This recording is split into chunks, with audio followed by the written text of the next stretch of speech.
नमस्कार, मैं अतुल आदित्य। आप देख रहे हैं मगधी बेला। मगधी बेला में आपका स्वागत है। आज नेता प्रतिपक्ष तेजस्वी यादव तारापुर विधानसभा उपचुनाव का जायजा लेने के लिए तारापुर जा रहे थे।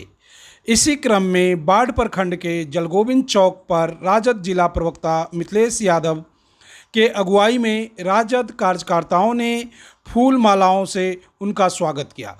साथ ही साथ कार्यकर्ताओं ने अपने हाथों में लालटेन भी थाम रखा था।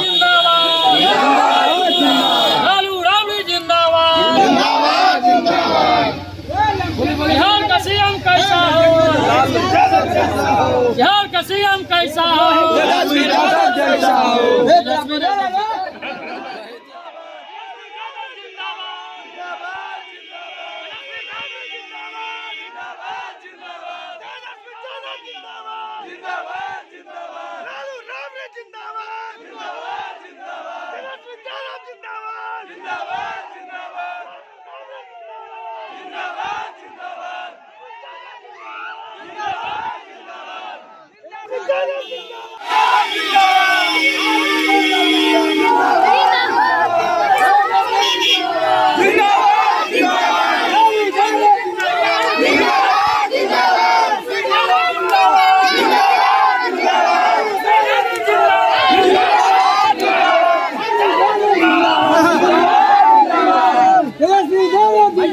जिंदाबाद।